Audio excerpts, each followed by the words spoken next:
So the games are very fresh. Deadline of that contest is October 28th. That's in a couple weeks. Not even a couple. It's like a week and a half. What? No, sir? October 28th. Yeah, that's actually that's Sunday the 28th.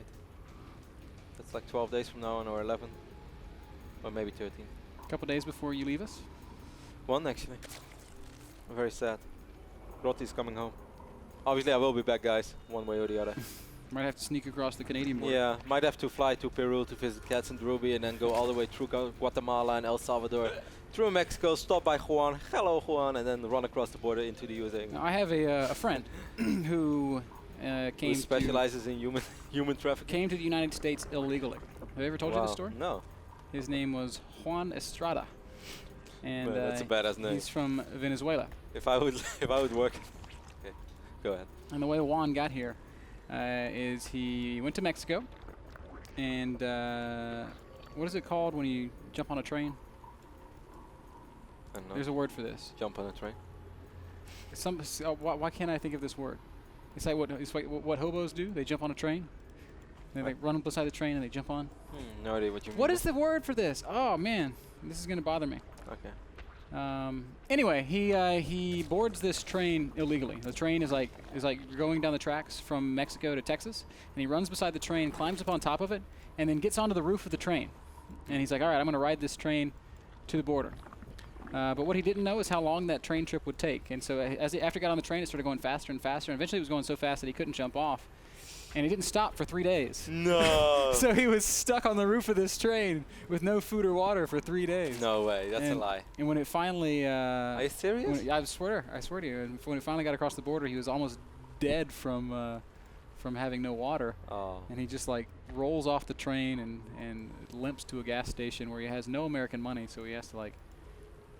You know, basically, well, I guess water's free pretty much anywhere you go. But anyway, he got some water and he wound up making it eventually to Georgia, where I met him. Man, that's an amazing story. So. Well, I cannot believe it. You know, when you said first that he was like stuck on the rooftop of the train for like 3 days, I expected that you were going to tell me that by the time the train stopped, he ended up in Toronto and not in Texas. You know, that would be messed up as well. You know, you try to go get into USA, but then the train won't stop, and you end up in Canada. It's like, I didn't sign up for this. No, he wound up in Texas, but it was a very long journey. Man, it must have been a slow-ass train. It's actually a really popular way, or it was at one point a very popular way for people to illegally cross the border. And the train line was famous because you know, there would sometimes be these really horrific incidents where people would try to get on the train and they would fall. Or don't get, tell like, me about that, anything. man. That makes me sad.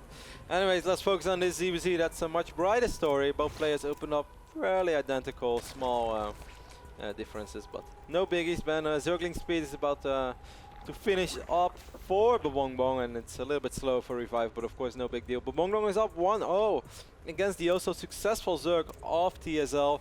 Revival, some people might say like, that name rings a bell, and if you haven't watched any online cups for the last year, Revival was that Zerg back then which attended Into Extreme Masters Global Challenge in Guangzhou, and he played against Idra in the quarterfinals, and that was the only time that Idra smiled in that tournament after he defeated Revival. Yeah, the very seldom grin that is the Idra smile. It didn't surface at all for the entire tournament except after his victory over Revival. He went on to play Elfie in the finals, and he looked more mad after he won that than he did at any other point throughout the entire event. Quite a few links over here, but there are banelings as well for Revival. So wow, great micro by Bboong. Oh, good job using the Spine Crawler to focus fire that baneling. Oh, the Queen! Oh, the Queen Ban, it survives with 4 HP. Wow, so unfortunate for Bboong. A little bit sloppy as well, as he could have definitely taken it out. Revival lost a little bit of mining time over there, but overall I'd say that was... that was great micro from both players. Cannot believe that Queen survived that. That was a bit sloppy by Bboong. He should have never let a Queen survive. Drone count right now, 37 to 36, 37 to 43 is one more round of drones. So let's talk about the challenge, man. For the people who want to win that free trip to Lone Star Clash, what do you think is an awesome spot? Like if you were right now, you were competing for that Lone Star free ticket because you want to attend that event, you're a fan at home, you've never been to an event like that, where would you post your flyer? I think it's because it's the Lone Star Clash in Texas, the state of the Longhorn, that I would find a bull and I would put the flyer on the bull. That's pretty cool. Do you think you would win with that? Maybe, but the question then becomes, do you make it out of the bullpen?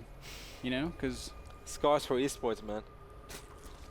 No, that's So true like, if you can passion. like smack it on the butt of the bull and then get out, that'd be really cool. Make Like, it a red you have to flyer. like take a video. It's like a flyer. You jump in, you smack the thing on the bull, and then you get out. You get away. Yeah, that guy should probably win the contest. Oh think man, I really that's what hope I we're would not like. stimulating nerds to do this right now and then they seriously injure themselves. I would feel pretty bad.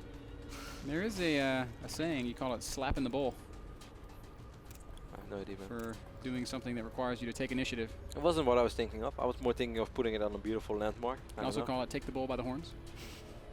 Just make a beautiful picture, Oh. man. Oh. Bad trade there for Bboong. Running a bunch of lings into a single baneling.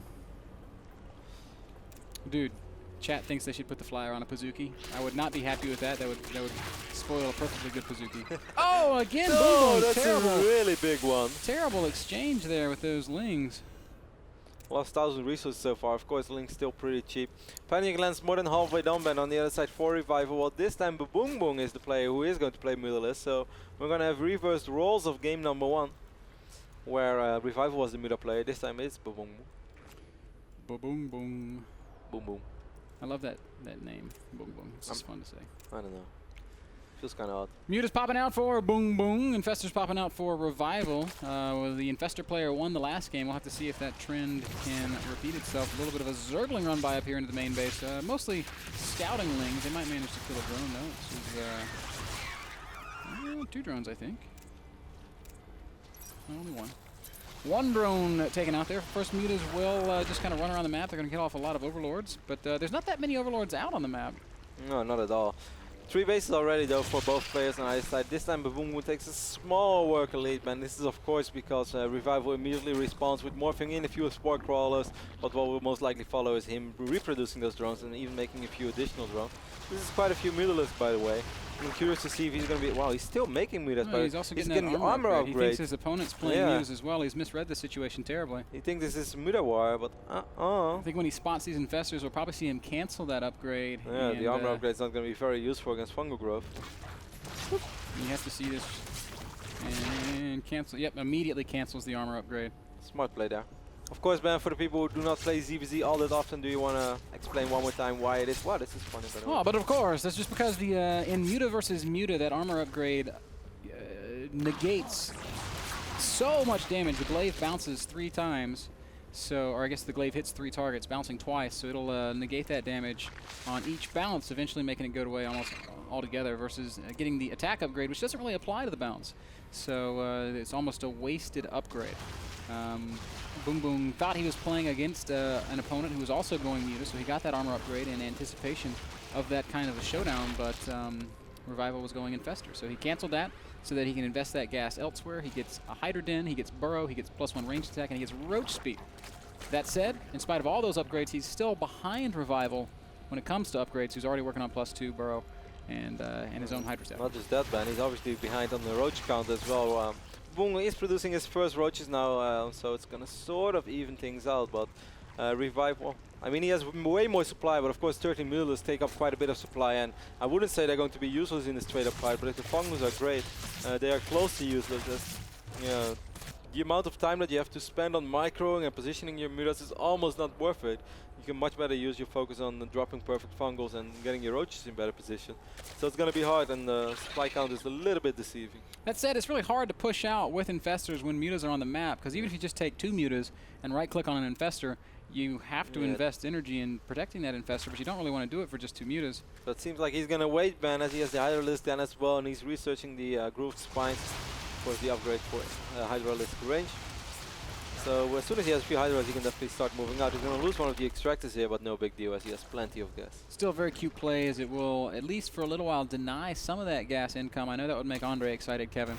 And it's Andre will be like, this is massive right now in this phase of the game, because as we can see, he dropped from 720 gas to 560, and this also means that he can only produce 3 Infestors in front 4, and he needs the 4th Bongo. Like, Andre, are you sure about this? Yes, I did the math, okay, Andre?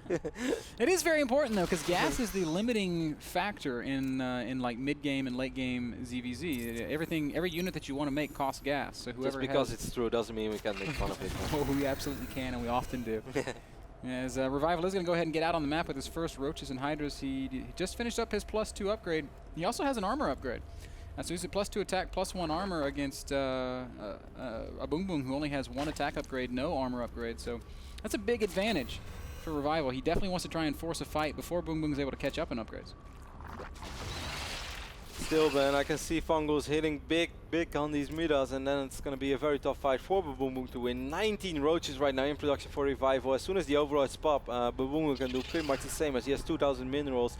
He has the money to make all these roaches, Ben, but he doesn't have them yet, and he's not producing them yet either. This is a bad engagement though for Revival. That's a really nice concave for Bboong in a beautiful defensive position. Don't go down that ramp! Oh, huge fungal.